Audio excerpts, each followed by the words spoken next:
नमस्कार, मैं सिमरन तिरवार अभय न्यूज के 2 मई रविवार शाम की बुलेटिन में आप सभी का स्वागत करती हूँ। चलिए देखते हैं आज दिन भर की कुछ प्रमुख सुर्खियाँ। इस बुलेटिन के प्रायोजक है आरके निवास बाय आरके डेवलपर्स।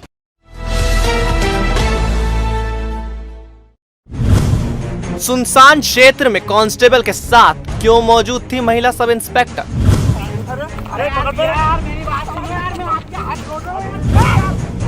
आखिर युवकों ने ऐसा क्या किया जो महिला एसआई ने उनकी लगा दी धुनाई? ऐसा क्या हुआ कि एसपी को भी पहुंचना पड़ा माधवनगर थाने में? महिला सब इंस्पेक्टर बोली, युवकों ने मेरे साथ की थी मारपीट। हाई वोल्टेज ड्रामा चलता रहा रात 1 बजे तक।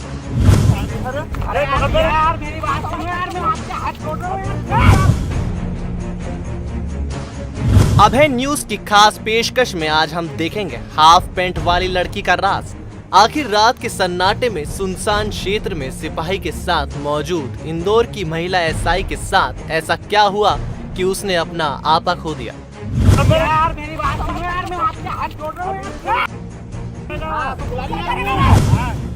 बीती रात लगभग 9 बजे विक्रम नगर ब्रिज के पास से गुजर रहे 3 युवकों ने सोचा भी नहीं था कि वे आज किस मुसीबत में पड़ने वाले हैं। दरअसल हुआ यूं कि दीपू माली अपने 2 दोस्तों के साथ वहां से गुजर रहा था। तभी half pant sleeveless T shirt पहने एक युवती एक युवक आपस में उलझते दिखाई पड़े। जिज्ञासावश वे वहां रुक गए। बस फिर क्या था, मॉडर्न कपड़ों में मौजूद उस लड़की ने उनके साथ मारपीट शुरू कर दी। युवक कहते रहे कि हम लोगों ने आखिर ऐसा क्या किया है कि वह उनके साथ मारपीट कर रही है। हालांकि लड़की के साथ मौजूद व्यक्ति बीच बचाव की कोशिश में लगा रहा, लेकिन वह कामयाब नहीं हो पाया। काफी देर तक यह ड्रामा चलता रहा।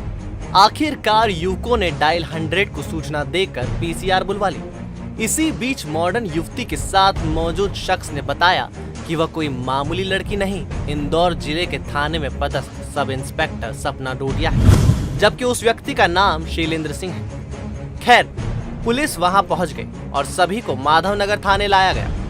थाने पर भी महिला एसआई जमकर हंगामा मचाती रही। इस बात की खबर जैसे ही एसपी सत्येंद्र कुमार शुक्ल को मिली तो वो भी थाने पहुंच गए। देर रात तक चले इस हाई वोल्टेज ड्रामे के दौरान जब अधिकारियों के सामने घटना के वीडियो आए तो उन्होंने भी सर पीट लिया। युवकों के खिलाफ पुलिस ने क्या एक्शन लिया, अभी इस बात की जानकारी नहीं मिल पाई है, क्योंकि कोई भी इस विषय पर खुलकर बोलने के लिए तैयार नहीं है। अलबत्ता अभय न्यूज ने जब सपना डोडिया से संपर्क कर रात की घटना के बारे में जानना चाहा तो उन्होंने ये बताया कि उनकी तबीयत ठीक नहीं थी, इसलिए वे ड्यूटी से अवकाश लेकर घर पर आराम कर रही थी। इसी दौरान सावेर थाने में पदस्थ सिपाही शैलेंद्र सिंह उनका कुछ सामान लेकर आया था, जिसे लेने के लिए वे विक्रम नगर ब्रिज के पास पहुंची थी। सपना डोडिया ने इस बात का खंडन किया कि उन्होंने शराब पी रखी थी। बहरहाल उनकी यह बात मान भी ली जाए तो सवाल ये उठता है कि जनता कर्फ्यू का उल्लंघन कर उन्हें सामान लेने जाने की क्या जरूरत थी, जबकि उनका निवास सेठी नगर में है। वे सिपाही को सामान देने के लिए घर पर बुला भी तो सकती थी। तय है कि इस पूरे मामले में कुछ तो गड़बड़ जरूर है।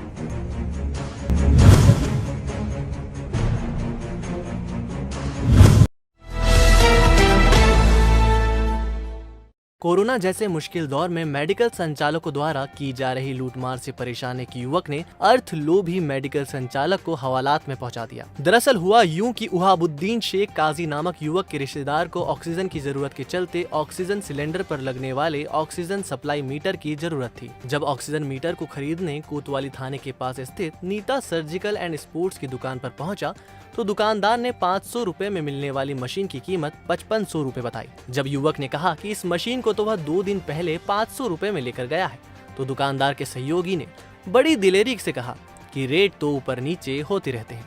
अभी यह सब चल ही रहा था कि साइबर सेल की टीम वहां जा धमकी। तब कहीं जाकर दुकानदार को समझ में आया कि वह पुलिस के चंगुल में फंस गया है। तीसरी जाएगी हमारा। कब ले गए थे? 2 दिन पहले ले गए थे। हाँ जी, रेट बढ़ चुके थे। ये 2 दिन में तो कुछ भी नहीं बढ़ा। वो ऊपर का मशीन चाहिए ना, ऑक्सीजन मुंह पे लगाना है, इस ऑक्सीजन मशीन वो आएगा मास्क 200 रुपए का, ऊपर का वो सिलेंडर पे लगाने का भी चाहिए। हाँ, पूरा फिट चाहिए ना, पूरा फिट चाहिए। पूरा किट आएगा 5700 का, 5500 की मशीन और 200 रुपए का मास्क। दरअसल पुलिस कप्तान सत्येंद्र कुमार शुक्ल द्वारा जारी किए गए हेल्पलाइन नंबर पर युवक ने संपर्क कर नीता सर्जिकल की कालाबाजारी के संबंध में शिकायत की थी। इसके बाद साइबर सेल को जिम्मेदारी सौंपी गई। साइबर सेल ने युवक को सामान खरीदने के लिए भेजा, जिसकी पूरी रिकॉर्डिंग कर ली गई और सबूत हाथ लगते ही छापा मार दिया। सूचना मिलते ही सीएसपी पल्लवी शुक्ला भी वहां पहुंची।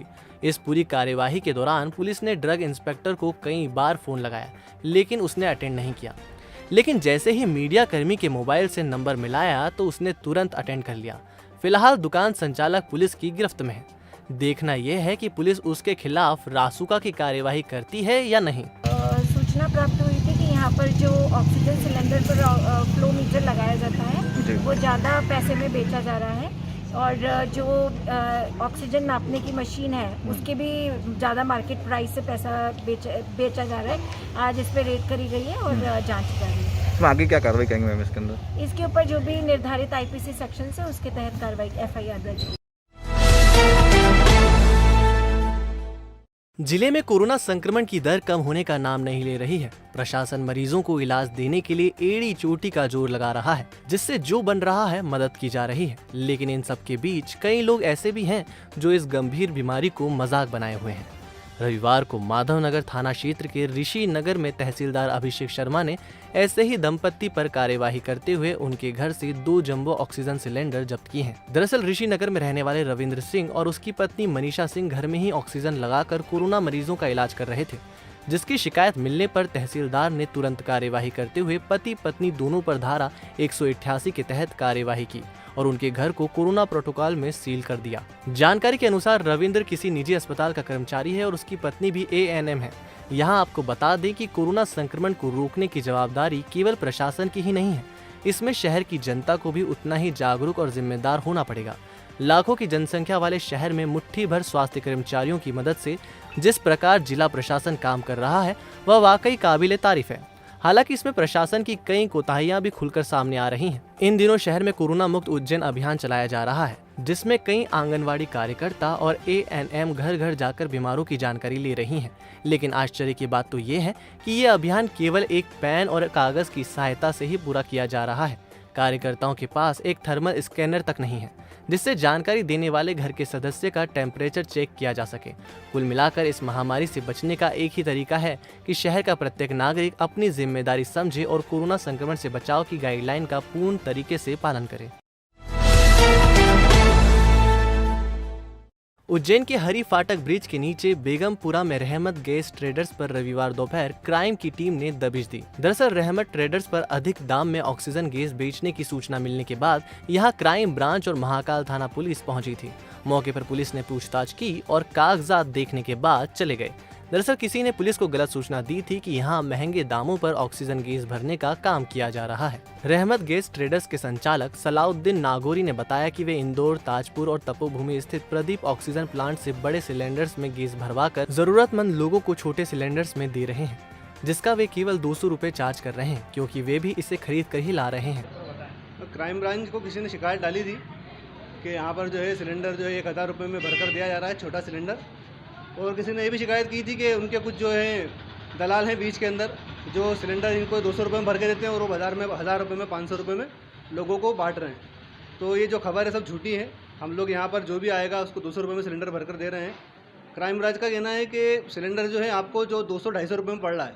हालाँकि यहाँ पर जो रेट है अभी हाल पहले की बनिस्बत करीब 30-40 रुपये जो है गैस के ऊपर बढ़े हुए आ रहे हैं।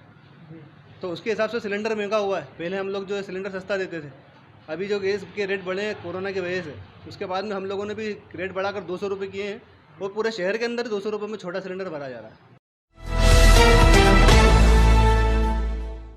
जिले में ऑक्सीजन की कमी को दूर करने के लिए प्रशासन हर संभव प्रयास कर रहा है। कहीं बाहर से ऑक्सीजन मंगवाई जा रही है तो कहीं ऑक्सीजन कंसंट्रेटर मशीन की संख्या बढ़ाकर मरीजों को ऑक्सीजन उपलब्ध कराई जा रही है। इसी तारतम्य में शहर के सभी कोरोना मरीज का इलाज कर हॉस्पिटल्स को भी जिला प्रशासन उपयुक्त ऑक्सीजन देने की बात कर रहे हैं। लेकिन शहर के कुछ अस्पताल संचालक फिर भी अपनी मनमानियां करने से बाज नहीं आ रहे हैं।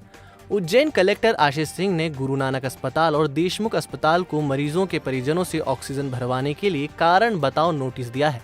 दोनों अस्पतालों द्वारा मरीज के परिजनों को डिपॉजिट रखवा कर ऑक्सीजन भरवाने के लिए सिलेंडर दिए जा रहे थे, जिसकी शिकायत मिलने के बाद कलेक्टर ने नोटिस जारी किया है।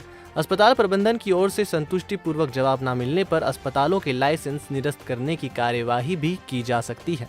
जिला प्रशासन द्वारा निजी अस्पतालों को कई बार निर्देशित किया जा चुका है कि वे ऑक्सीजन के जंबो सिलेंडर भरवाने हेतु मरीजों के परिजनों को ना सौंपें। अस्पताल में भर्ती मरीजों को ऑक्सीजन उपलब्ध करवाना अस्पताल की जिम्मेदारी है, न कि परिजनों की। इससे संक्रमण का खतरा होने के साथ साथ परिजनों को मानसिक एवं शारीरिक प्रताड़ना भी झेलना पड़ती है। फिर भी देशमुख एवं गुरु नानक हॉस्पिटल्स द्वारा कई मरीजों के परिजनों से डिपॉजिट रखवाकर सिलेंडर प्रदान किया जाना पाया गया।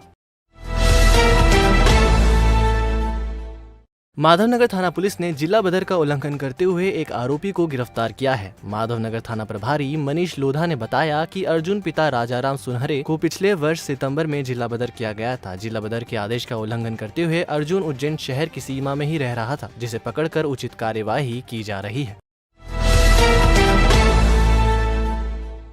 उज्जैन के वीर दुर्गादास मार्ग पर रहने वाले मनीष पिता पृथ्वीपाल सिंह चौहान के खिलाफ जिवाजीगंज थाना पुलिस ने धोखाधड़ी की धाराओं में प्रकरण दर्ज किया है। आरोपी ने प्रधानमंत्री आवास योजना का गैरकानूनी तरीके से लाभ लेकर सरकार के 2,67,000 रुपए हड़प लिए। इसके खिलाफ नगर में रहने वाले जोगेंद्र गोविंदानी ने शिकायत की थी। जोगेंद्र का आरोप है कि वीर दुर्गादास मार्ग पर उसके स्वामित्व की जमीन है, जिसे मनीष ने अपना दर्शाकर उसे जाली दस्तावेज बनवाए और इनके आधार पर प्रधानमंत्री आवास योजना का भी लाभ ले लिया। पुलिस को पता चला है कि मनीष के भाई नरेश ने भी ठीक इसी तरह की धोखाधड़ी की थी। लॉकडाउन का फायदा अब चोर भी उठाने लगे हैं। चोरों ने मकान का ताला तोड़कर चोरी की वारदात को अंजाम दिया। अपने घर को सूना छोड़कर शादी में जाना एक परिवार को महंगा पड़ गया। दरअसल मिश्री लाल नगर के एक्सटेंशन में रहने वाले नगर निगम के कर्मचारी प्रहलाद चौहान अपने परिवार के साथ 29 अप्रैल को विवाह समारोह में शामिल होने शहर से बाहर गए थे। इसी दौरान चोरों ने सूने घर का ताला तोड़कर अंदर प्रवेश किया और चोरी की वारदात को अंजाम देकर भाग गए। रविवार को प्रहलाद चौहान जब परिवार के साथ लौटे तो घर का ताला टूटा हुआ था। अंदर जाकर देखा तो घर का सामान पूरा बिखरा हुआ था। अलमारी का लॉक भी टूटा था। चोर सोने के 42 मोती, चांदी के 5 सिक्के और ऑटोमेटिक सिलाई मशीन के साथ 15,000 रुपयों पर हाथ साफ कर गए। इधर चोरी की वारदात घर के बाहर लगे सीसीटीवी कैमरे में कैद हो गई, जिसमें साफ नजर आ रहा है कि 2 चोर गेट कूदकर घर के अंदर घुसे। करीब 1 घंटे घर के अंदर चोरी की वारदात को अंजाम दिया और 2 बैग में चोरी का सामान भरकर दोनों चोर बड़ी आसानी से गेट कूदकर चंपत हो गए। बताया जा रहा है कि चोर अपने साथ करीब 1 लाख का सामान चोरी कर ले गए हैं। सूचना मिलने पर पुलिस भी मौके पर पहुंची और चोरी के मामले की जांच शुरू कर दी है। और वहां से जब आज लौटे हम लोग तो बाहर का ताला तो लगा हुआ था और अंदर जब ताला खोल के हम लोग आए तो जो मेन गेट था उसका लॉक उनने तोड़ रखा था, दरवाजे को चीर फाड़ के। जब अंदर हम घुसे तो उनने सारी चीज़ें, अलमारी का ताले तोड़ दिए और दूसरी दरवाजे उनको सब खोल के देखा। दीवान का सामान बिखार दिया, कोठी का सामान का ताला तोड़ दिया है और कुछ ज्वेलरी रखी थी, सोने के मोती थे, चांदी के सिक्के थे, कुछ 12 से 15,000 रुपये के आसपास जो कैश था वो सब ले गए हैं। चिलचिलाती धूप के बीच दोपहर को शहर में अचानक मौसम ने करवट बदल ली। काली घटाएं छाने के साथ तेज हवाएं भी चली। कई जगह हल्की बूंदाबांदी भी देखने को मिली। बढ़ती महामारी और एकाएक अपनों को खोने के चलते देश और शहर में भय और निराशा का माहौल है। इसी बीच प्रकृति से जुड़ी एक ऐसी खबर है जो आपके मन को सुकून से भर देगी। यूं तो मौसम अमूमन बदलता ही रहता है, पर आज जब मौसम ने करवट ली तो लॉकडाउन से खामोश शहर में मानो प्रकृति ने ऊर्जा का एक अदृश्य सा संचार कर दिया हो। काली घटा छा गई, हल्की बूंदाबांदी भी हुई, पर तेज हवाएं उसे उड़ा ले गई। चारों तरफ हरियाली ही हरियाली।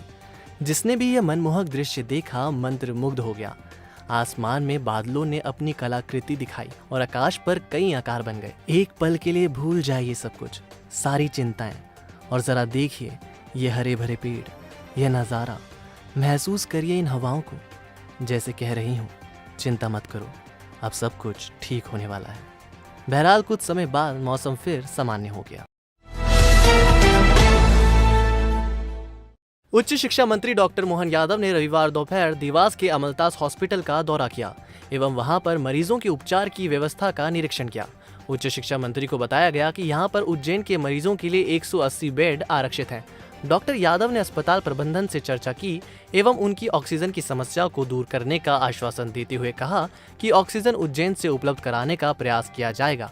साथ ही उन्होंने अस्पताल प्रबंधन को निर्देश दिए कि मरीजों के परिजनों से सिलेंडर न मंगवाए जाएं। डॉक्टर यादव ने अस्पताल की व्यवस्थाओं को और अच्छा बनाने के लिए निर्देश भी दिए।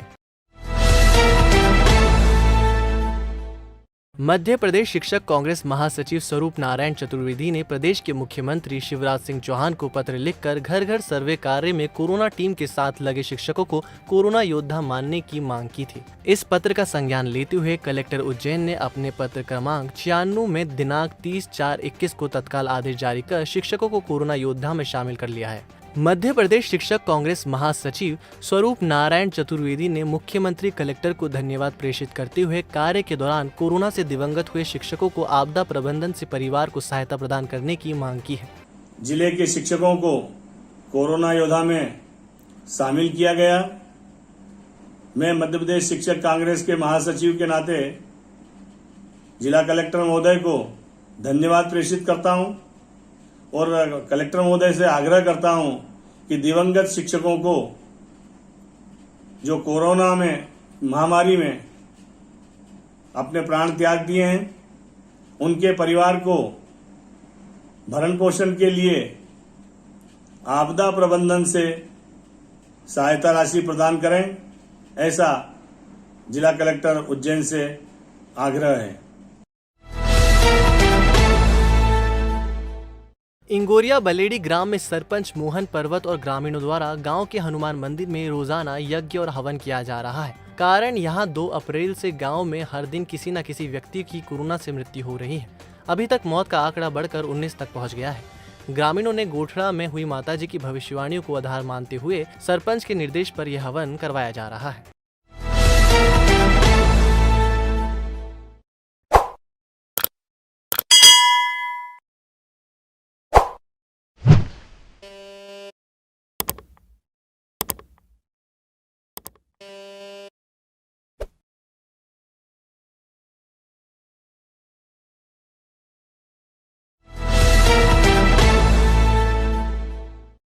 तो आपने देखा अभय न्यूज का आज का बुलेटिन। अगर आपको हमारा बुलेटिन अच्छा लगता है तो इसका फीडबैक फेसबुक या फिर यूट्यूब के कमेंट सेक्शन में जरूर दीजिएगा। कल फिर मिलेंगे इसी समय। नमस्कार।